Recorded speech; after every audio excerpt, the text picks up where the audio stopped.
On the ventilator, as we ventilate our patients, one of the things that we're most challenged by is setting PEEP in the correct way. The other thing that we're limited by as well is airway pressure doesn't always tell us where the pressures lie. Part of the pressure as we deliver the volume forward to the patient's lungs is spent to inflate the lungs. The other part is what it takes to move the thoracic cage out of the way as it accepts that volume inside the lungs. How do we separate these two? How do we delineate between airway pressure, that pressure that's inside the lungs, and pressure that's out? With a G5 ventilator with esophageal pressure monitoring, it's a pretty easy and simple way to do it. As you'll notice, we have the G5 ventilator. We have an esophageal line that's going to our esophageal catheter. We have a proximal flow sensor that's capturing the most accurate pressures, flows, and volumes, all where it happens, right at the interface of the ET tube. Inside this box is basically a simulated thoracic space.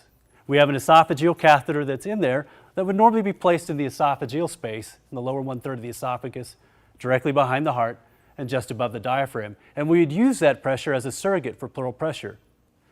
This technology has been around for over 50 years, and it's just been fairly recent that we're starting to embrace and learn what it truly can provide at the bedside. With the G5, with a simple touch of the screen, I can change this flow to read esophageal, and I can change this volume to read transpulmonary. We have airway pressure, esophageal displaying the pressure that we have currently in the inside a box, and then transpulmonary pressure, which is the balance of which is the true descending pressure of the lung. If I was to freeze this screen and scroll back, capture the airway pressure, it says 6 centimeters of PEEP.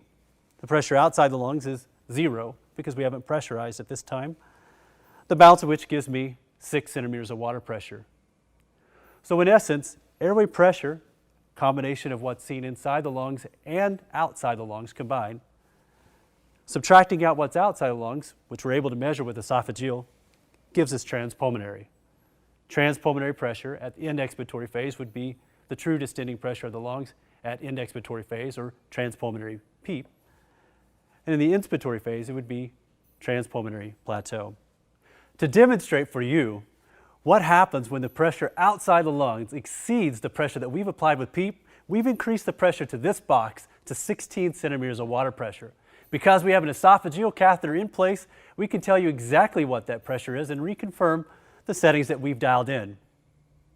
Notice, if you will, before we do that, just how many of those alveoli are collapsing from breath to breath. We know the cyclic swing to alveolar collapse exacerbates lung injury. So let's go to the G5, if you will, scroll back to the period just before the beginning of the inspiratory phase. So I'm essentially at tail end expiratory. Airway pressure says 6. The pressure outside the lungs is now 16. 6 minus 16 gives you a deficit of negative 10 centimeters of water pressure. Watch what happens when we increase the PEEP to 16 to equally match the pressure outside of the lungs. Now if I freeze the screen and scroll back, while airway pressure reads 16 in relationship to the PEEP that I have set, the pressure outside the lungs remains 16 centimeters of water pressure, giving me a balance of 0 centimeters of water pressure, a transpulmonary PEEP of 0. We've increased our PEEP from 6 to 16 centimeters of water pressure, and while that is a 10 centimeter water pressure increase, our airway pressure actually dropped as we facilitated alveolar recruitment. If we performed a short inspiratory hold, and I'll wait until it catches through here in this next one, so let's do an inspiratory hold. All right. If we freeze the screen during the period of alveolar plateau, or the inspiratory plateau, the airway pressure refills 32 centimeters of water pressure.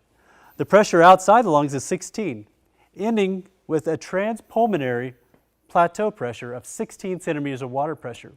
Our objective is to always keep this transpulmonary plateau pressure less than 20 centimeters of water pressure. So by equally matching the pressure outside the lungs with PEEP, we are effectively recruiting alveolar units that were previously collapsed. This in turn enhances our oxygenation as well as our ventilation and works towards a truly lung protective strategy.